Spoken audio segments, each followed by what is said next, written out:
The Krillian Empire had conquered 47 star systems without ever encountering true resistance. Their military doctrine was simple: overwhelming force, psychological terror, and the systematic breaking of enemy morale through targeted violence against the vulnerable. It had worked on the Centauri. It had worked on the Draxians.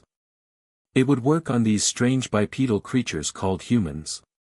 General Vexthor stood in the command center of the occupation vessel, his 4 eyes gleaming with satisfaction as his subordinates dragged in their latest captive, a young human female, no more than 16 solar cycles old.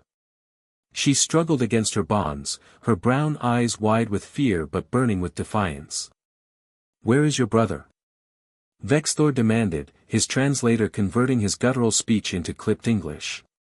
"Where is Commander Marcus Kane?" The girl spat at his feet.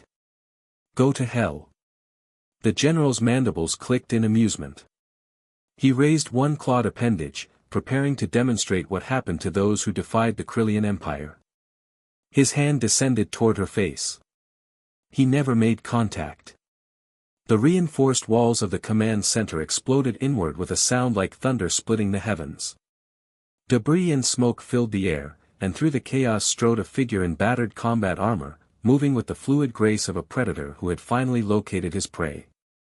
Marcus Kane's face was expressionless, but his eyes, those same brown eyes his sister possessed, burned with something the Krillians had never truly witnessed before.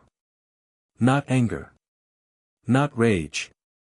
Something far colder and infinitely more dangerous. "Emma," he said quietly, his voice cutting through the alarms and confusion. "Close your eyes." The girl obeyed instantly.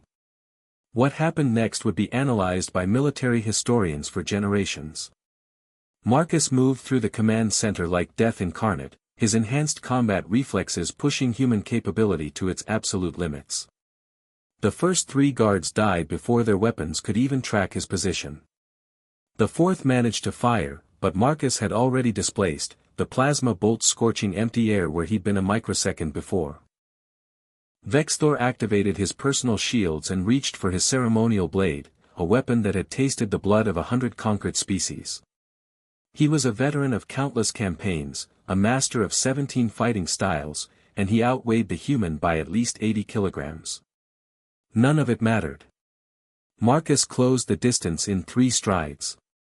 His first strike shattered the general's primary knee joint. The second collapsed his ribcage. The third, a palm strike delivered with the full force of augmented muscle and bone, struck the base of Vexthor's spine with surgical precision. The crack echoed through the command center like a gunshot. The general collapsed, his lower body suddenly unresponsive. He looked up at the human standing over him, confusion and something resembling fear finally penetrating his alien consciousness. "You don't understand," Marcus said, his voice still that terrible calm. "You fought warriors. Soldiers. People fighting for territory, for resources, for ideology." He knelt down, bringing his face level with the general's. "But you touched my sister. That makes this personal." He stood, walking to Emma and cutting her bonds with a combat knife. She threw her arms around him, trembling but unharmed. "The thing about humans," Marcus continued, addressing the paralyzed general and the shocked Krillian crew watching from their stations, "is that we're pack animals. We form bonds. We protect our own. And when you threaten our family, when you lay a hand on someone we love, you don't face a soldier anymore." He lifted his sister into his arms, turning toward the breach he'd created. "You face something much worse. You face a brother." The Krillian occupation of Earth ended 72 hours later. The Empire's forces, shaken by their general's fate and the realization that humanity's capacity for protective violence had been dramatically underestimated, withdrew to their own space. They never returned. Years later, xenopsychologists would add humans to the growing list of species never to be threatened through their family units. The report's conclusion was simple: some predators hunt for survival. Others for territory. But the human, when protecting its young or siblings, hunts for something far more primal. It hunts for love. And that makes them the most dangerous predator of all.